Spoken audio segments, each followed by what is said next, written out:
Caddis Maximus here, this time with a review and comparison of the Harbor Freight Bauer versus the Harbor Freight Hercules. These are the 6-inch socket adapters, impact rated, 1/4-inch hex to 1/4-inch square, 3/8 and 1/2 inch.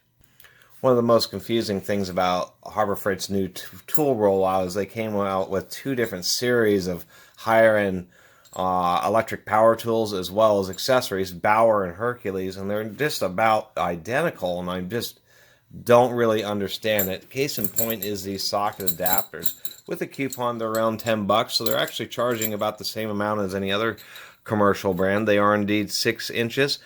One thing they're a little bit longer, about 6.5. What's unique about these is they are 2-piece. All these rods are 1/4-inch hex on both sides, but it is press fit into the head, and the only real reason I can see for that is that they are using 2 different metallurgies, one for the shank and then one for the head. As far as a manufacturing process, it just wouldn't be cheaper to make a head, machine it all out, broach it, and then press fit 2 pieces together. These things are always, in my experience, have always been one piece, like these Titans or like this performance tool here.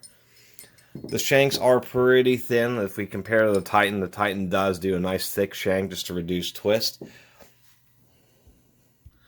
Although these shanks really aren't so bad. They're manufactured pretty well. All these shanks, as we can see if we get in the right light, are machined, as well as the squares on the drive end. They do look pretty well manufactured. We can see where they stamp the ball detents, where it's a nice even, pretty well centered on most of these, so these do have pretty nice quality control.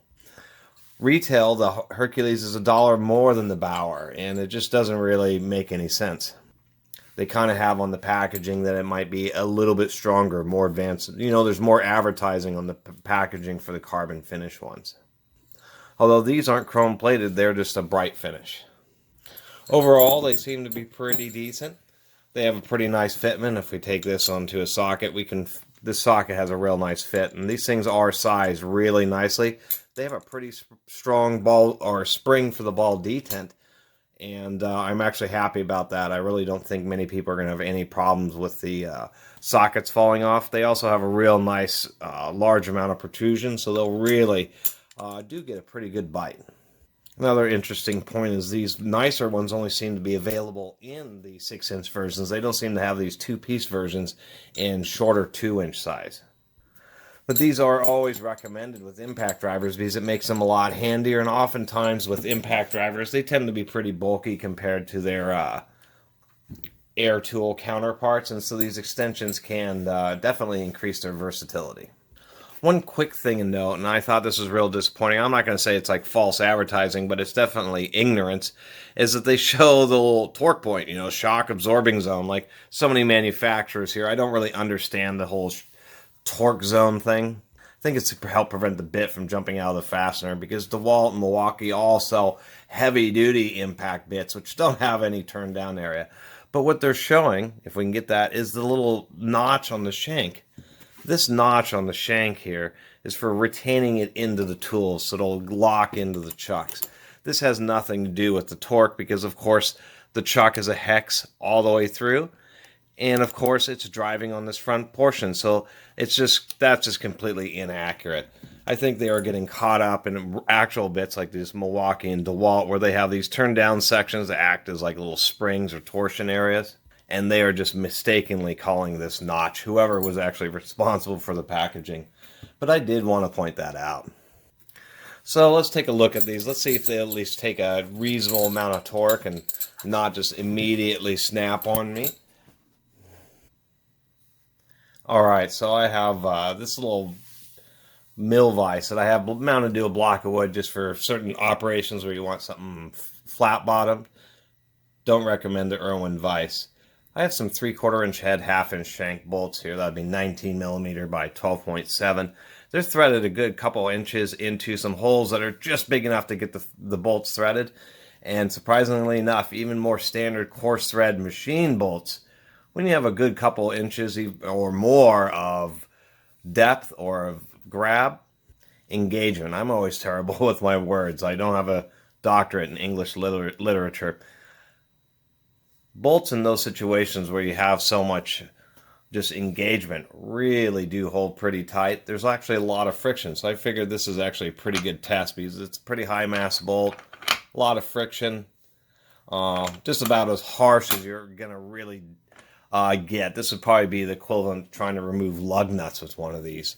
I am using a DeWalt DCF 887 second generation brushless. So this thing on paper advertises 150 foot-pounds of output, and we've got it on power level 3. So we're going to see how it really does here. Just to note, I'm going to move this away just a little bit. This will be a bit loud as it impacts. But my experience is situations like this, these types of adapters, if they're going to bust, it's going to be this type of situation. Jeez. Really not so bad. Let's drive that back in there.